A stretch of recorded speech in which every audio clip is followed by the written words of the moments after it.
I take refuge in the Buddha. I take refuge in the Dharma. I take refuge in the Sangha. We are in the Pari-Nirvana session.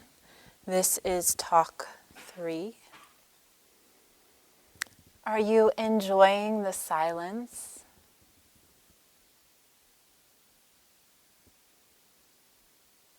Can you feel into it? Can you hear it?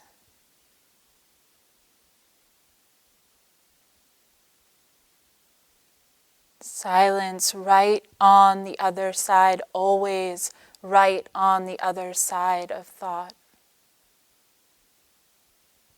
This vast ocean of silence. Have you let yourself go into it? Dissolve into it? What happens?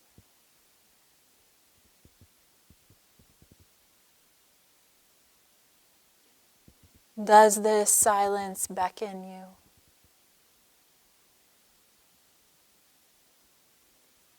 Is it calling to you? Perhaps that's why you came here.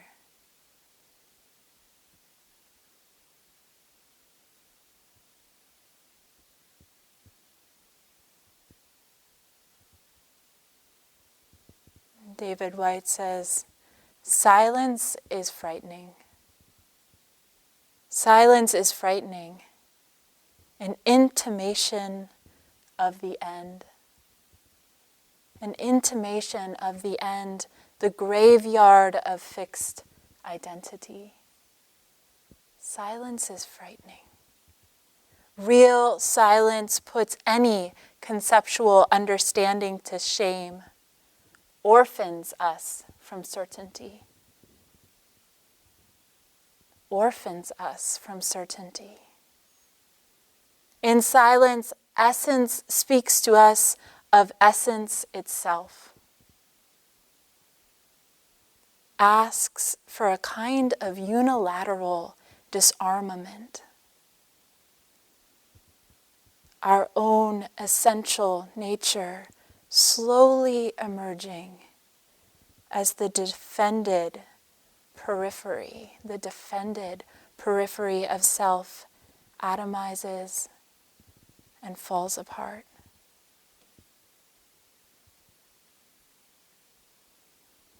Opening to silence is opening to dying.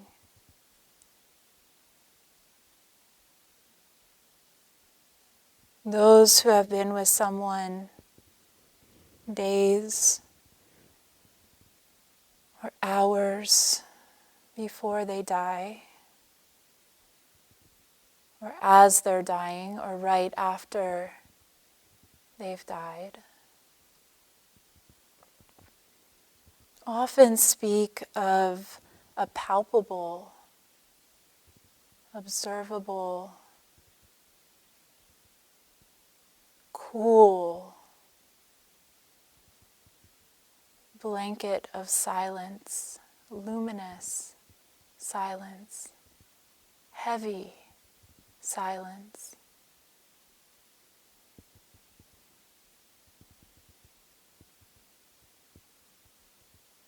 As the dying person retreats from the surface of life, are pulled into the depths, pulled away from the doing, the being, the becoming. The doing, the becoming, the thinking. Retreats back into essence itself. Dies, dissolves into this great silence.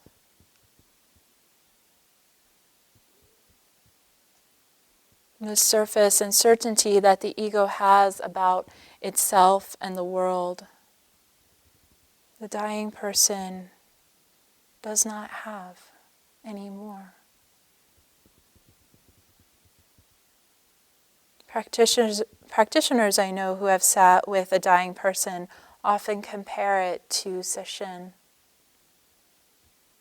Here we too are dissolving the defended territory of self, melting fixed identities,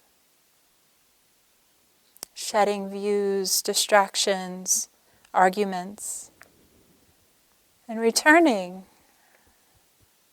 over and over again, returning to the great silence.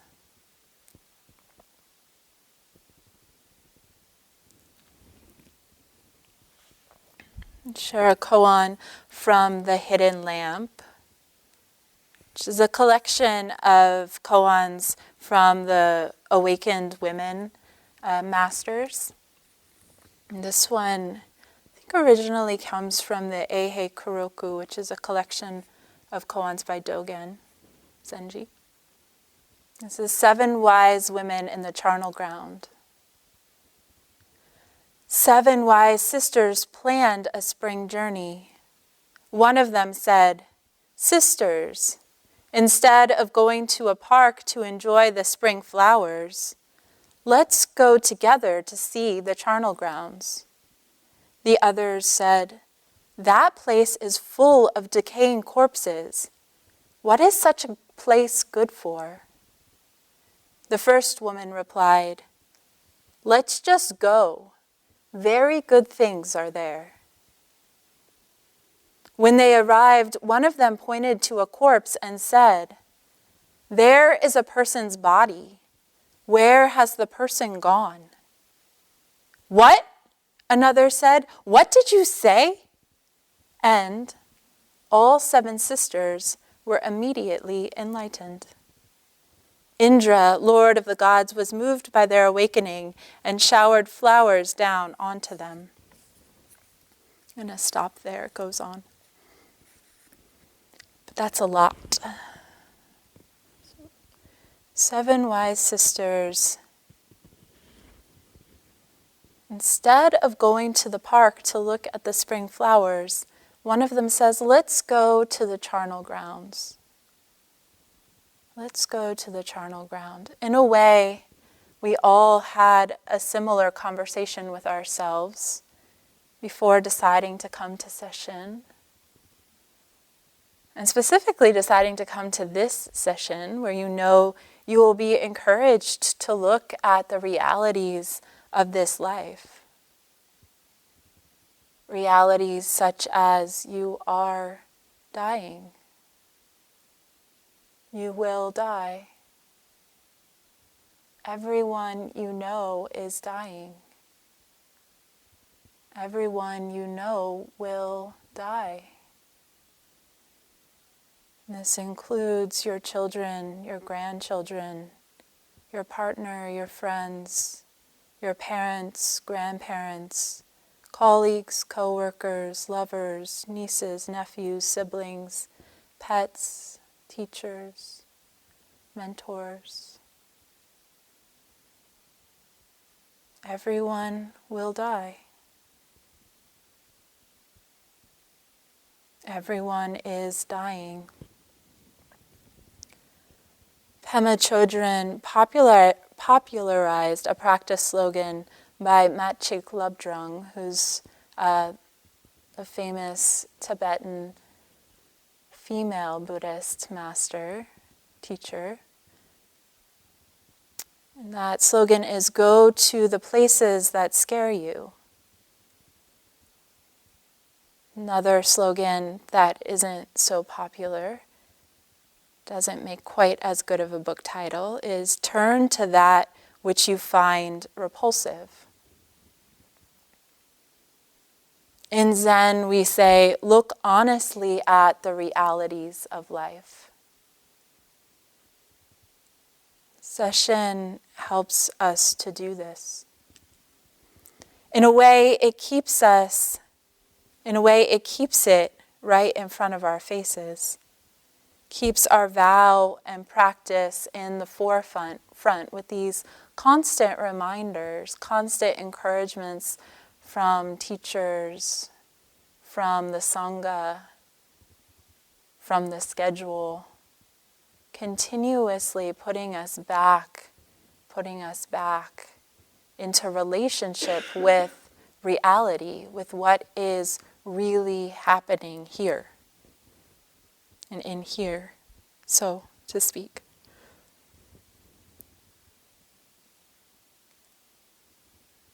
And so gently, and maybe at times not so gently, we're asked to pay attention, to really pay attention, to stay in the fire of our inquiry, to really come to confidence as to the truth of this life, the truth of what's going on here, the truth of what is this? Who am I? What dies? And what does it mean to be truly alive in this moment? Because I am. You are. Right? And of course, the sisters resist. That place is full of corpses. What is such a place good for?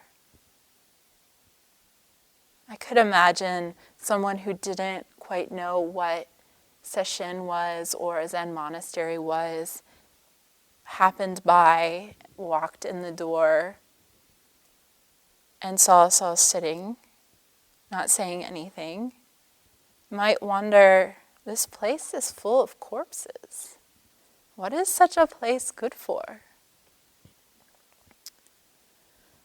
Perhaps we all have our own chorus of resistance, seemingly wise but rebellious parts that sing the same tune, these voices of doubt.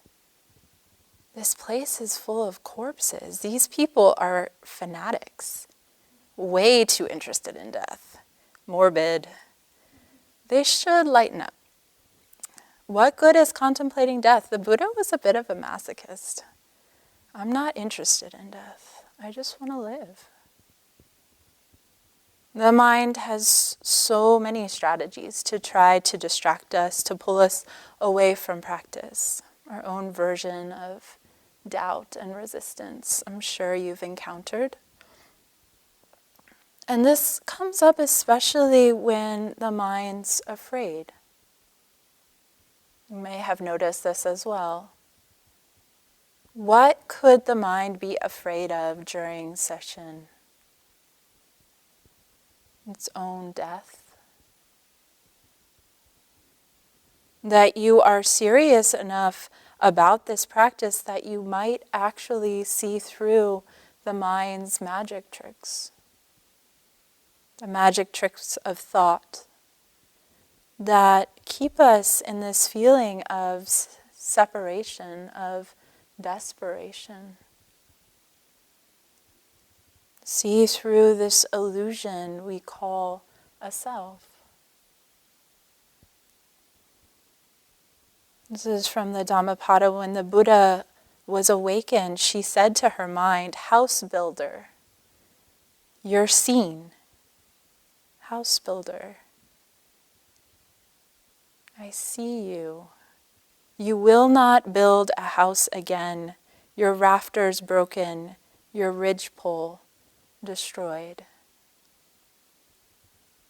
What would it be like to catch the mind in action and say, "Hey, I recognize you.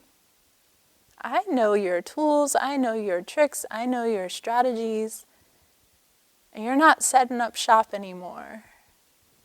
You can, but I see through it." See all those strategies of the self as illusory, as dreamlike. That's what we're doing.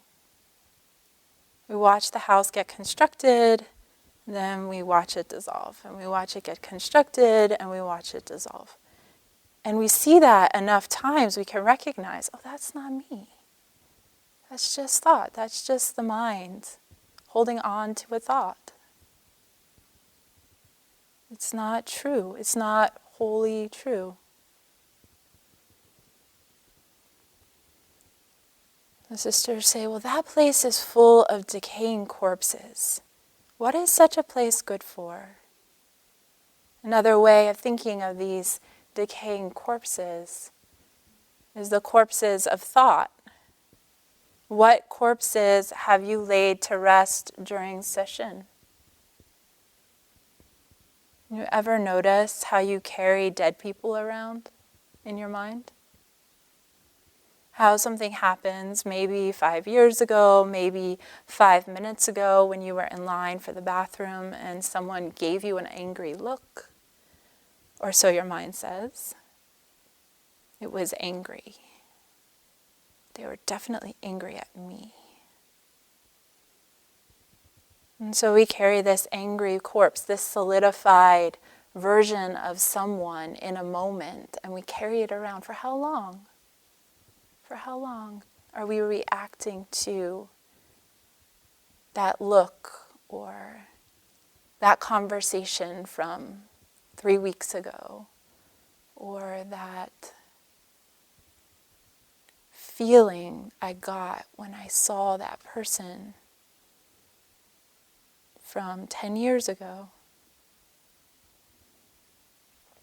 I can recognize and begin to recognize more and more how I carry an unloving mother with me.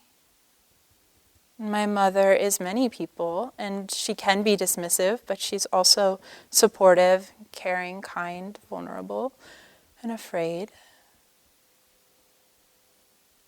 But I can concretize her into being unloving, unsupportive from this one memory, even like a piece of a memory from childhood, and let that stick.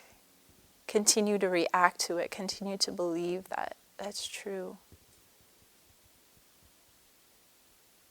And this is true of all people. They contain multitudes, yet the habit of mind is to concretize them, to make them into that one moment, that one way, that one quality, and then carry that quality around as a caricature of a person. I am carrying a corpse. Can I let it go? Can I let them go? Can I let them be a whole person? Can I release them with loving kindness and compassion? This is from Khandro Rinpoche. When we look back at the time of death, the experiences of this life will seem like a dream. And just as with our nighttime dreams, it will seem useless to have put so much effort into it. When we look back on our lives at death, the amount of time we spent in hesitation, aggression, ignorance, selfishness, jealousy, hatred, self-preservation, and arrogance will seem like an equally useless exertion of energy. So, be able to regard all these illusory thoughts and concepts as dreams within this illusory existence. What, if anything, is the logic behind any stubbornness, distraction, hesitation, or habitual emotions of aggression, desire, selfishness, and jealousy?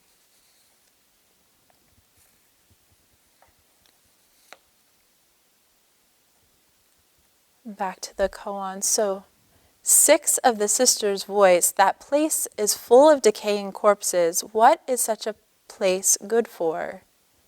And one sister says, well, let's go.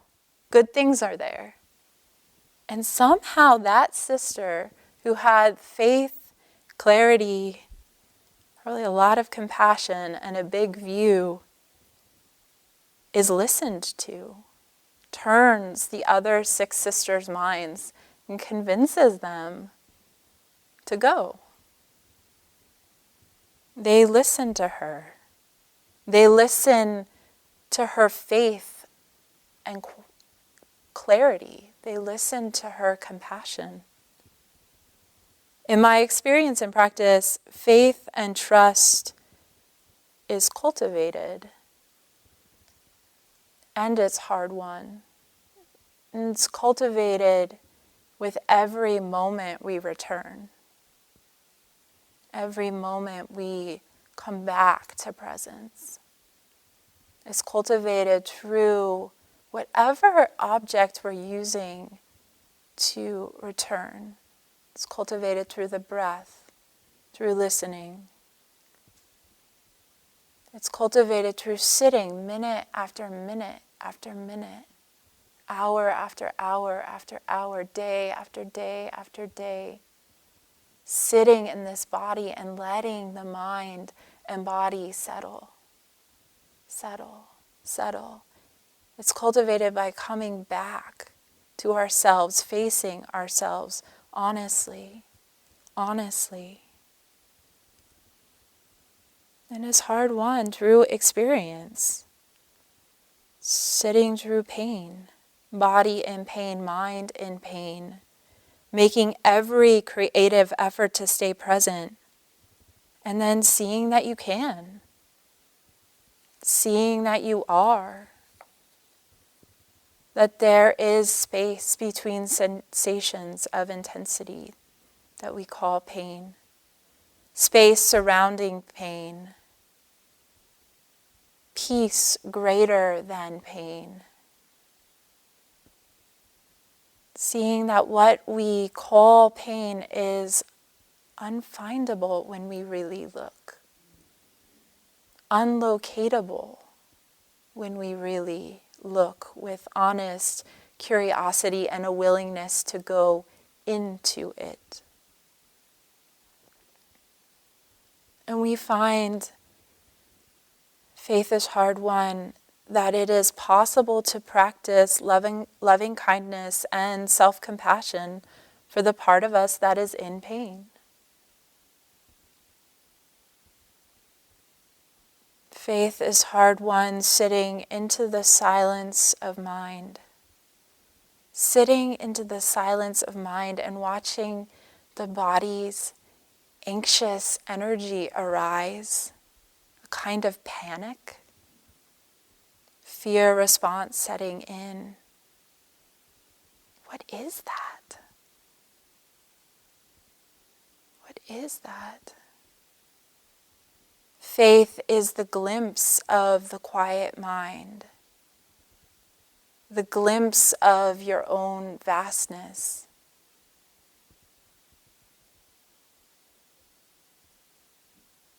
Faith is the glimpse of the settling into, even for a moment, that vast silence of mind.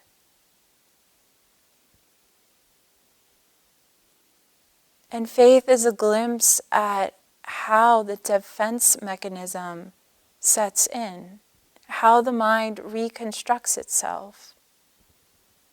And we see that reconstruction, just like the Buddha said, we see the house being built. And we can have faith that we're not the house. We're not that fear. We saw something that is much bigger than that fear. Faith is a taste of the illusory nature. And faith comes through experience and deepens with experience. It's won through the hours of sitting on the cushion honestly, nakedly attending to the present, without trying to get anything, seeing oneself directly as we're showing up moment to moment. So then one of the sisters points to a corpse and says, "There is a person's body. Where has the person gone?" There is a person's body. Here is a person's body. Let's feel into this body. This person's body sitting right here. If you want to take the time to adjust your posture, do a brief guided meditation.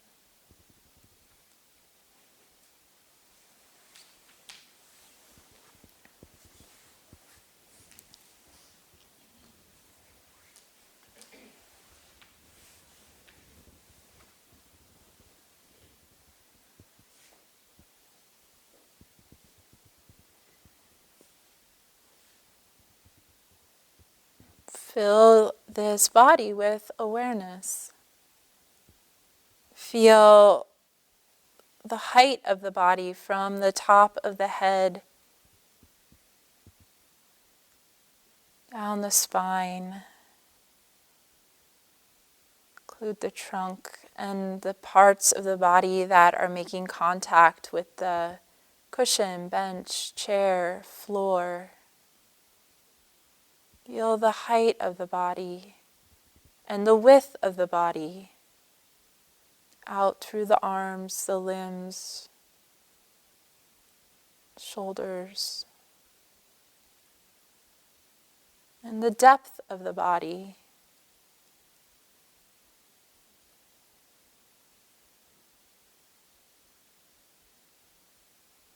Just become aware of the skin that covers this entire body. This bag of skin. And bring your attention, your awareness to the surface of the body, the skin.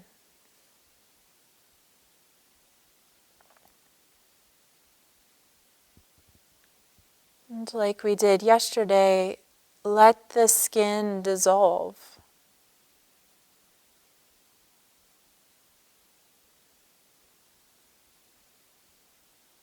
Dissolve the skin and sit as a muscle body, a meat body, without the characteristics you usually associate with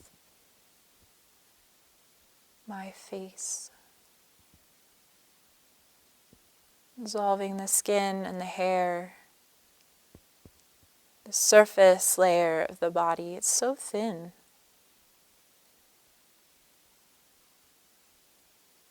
Sitting as muscle, organs, blood, bones.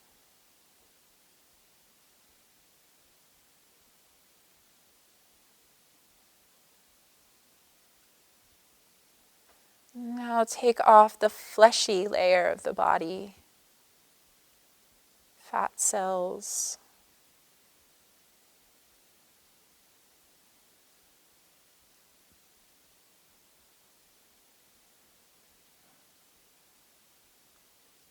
And begin to dissolve the muscles. And starting with the muscles in the face, neck,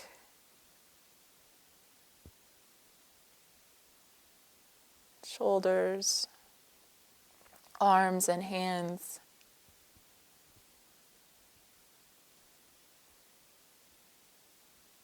upper back, chest,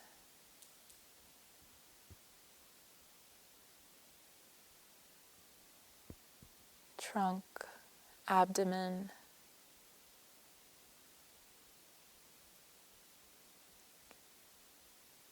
seat, legs, feet.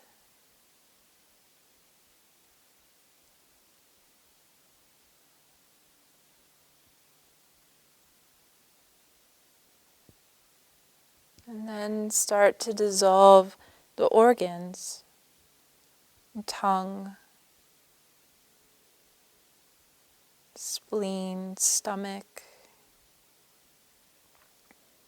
liver, kidneys, sexual organs,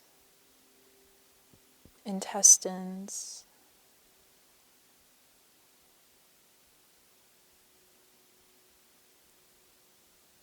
lungs,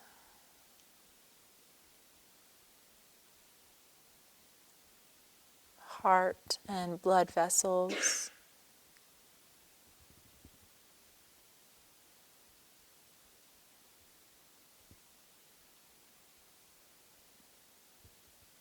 And then dissolve the tendons, the ligaments.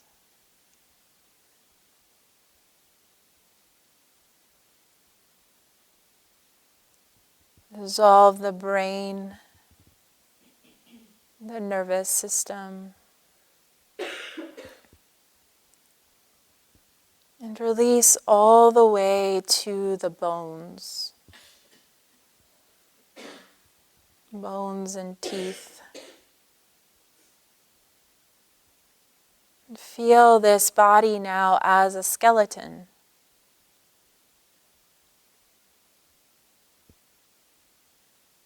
Sit in your bones.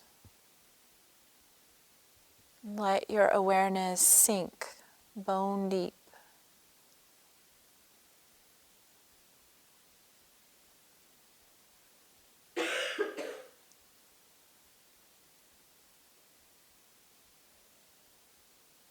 Feel the deep stillness and peace within the bones.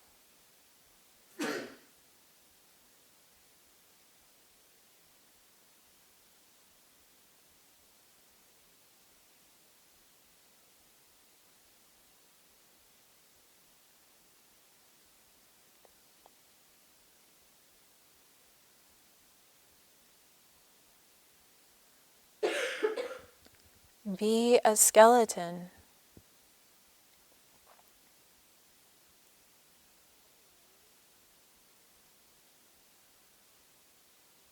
Let what we normally think of as the breath be a gentle breeze blowing through the bones, caressing the bones, dancing with your bones.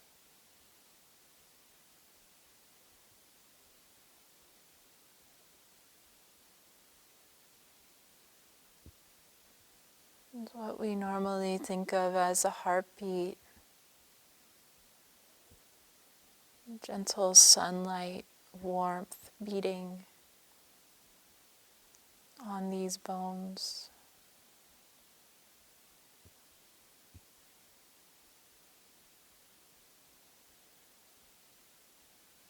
And whatever thoughts arise, let them be gentle whispers from distant people.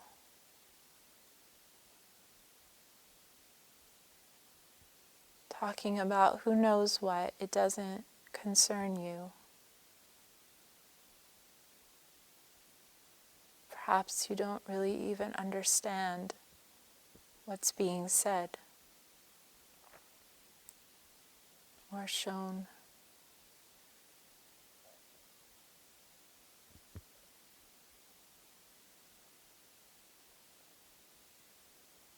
Sit as a skeleton that's been dead for 100 years.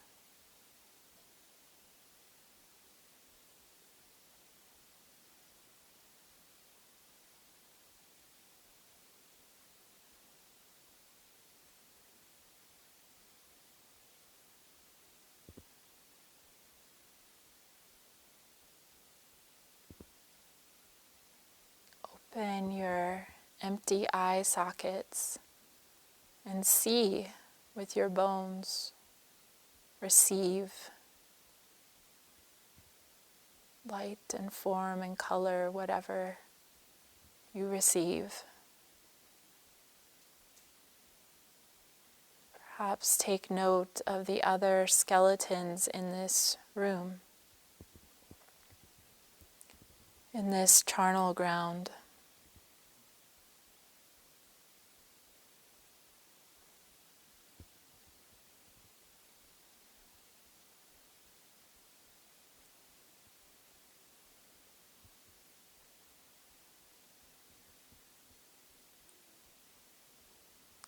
You can continue practicing with sitting as a skeleton during this session and picturing seeing the other skeletons moving around the monastery, sitting with you.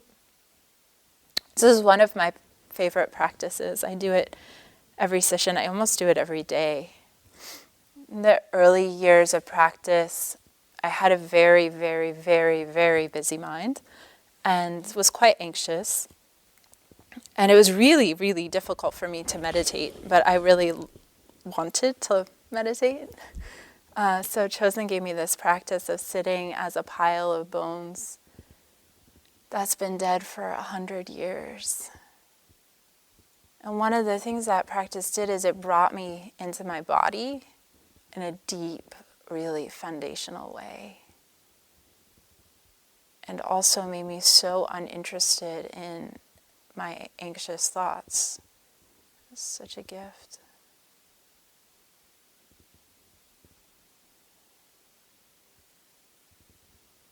Where does the person go when we're sitting as a skeleton?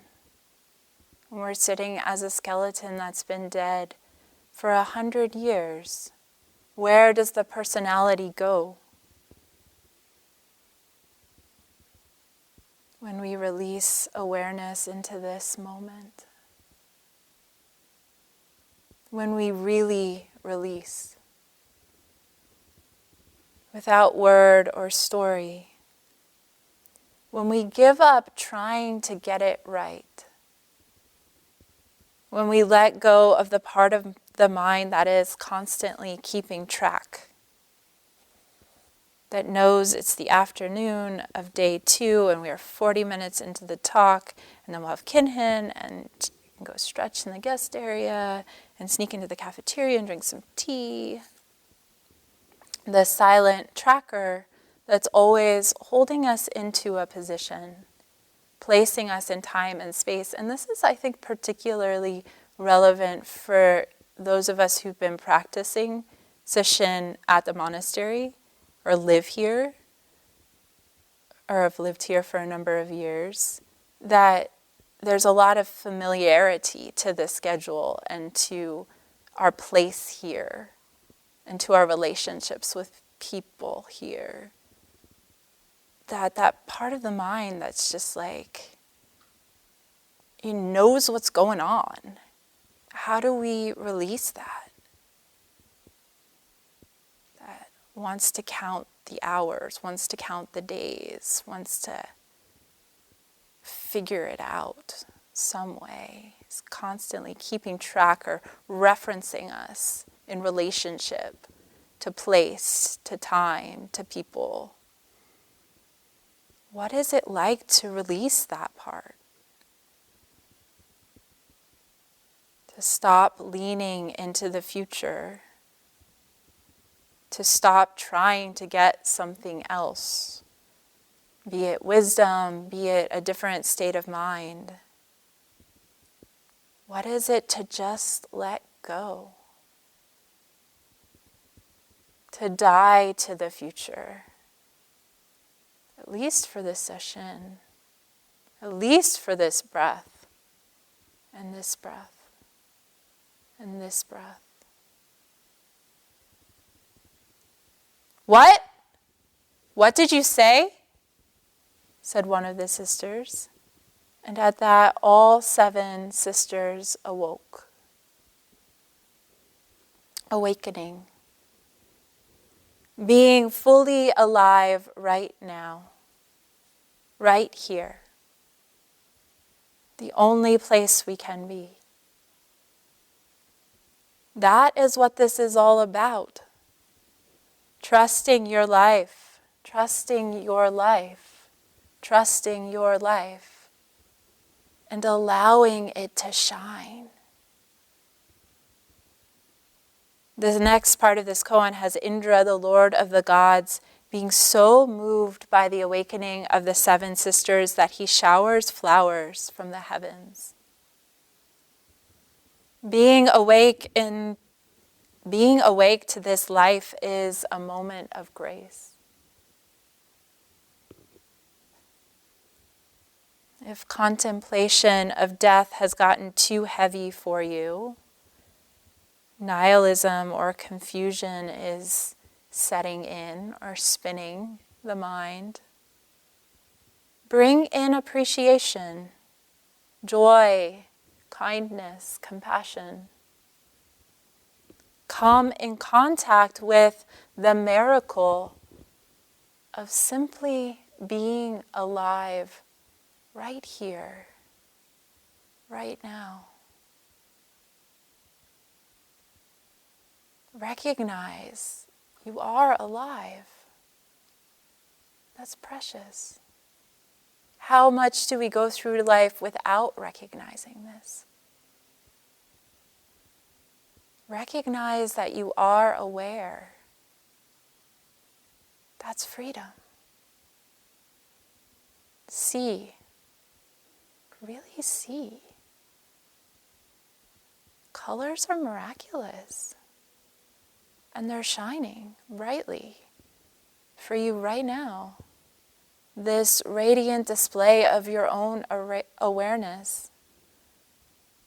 Rainbow light dancing, creating form. It's like magic.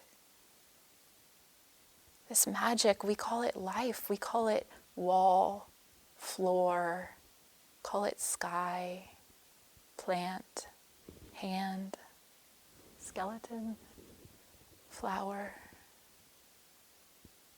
light. Byron Katie has this beautiful practice called the morning walk. And the way you do it is you walk around, and everything that comes into your awareness, you name as if you were God naming things for the first time.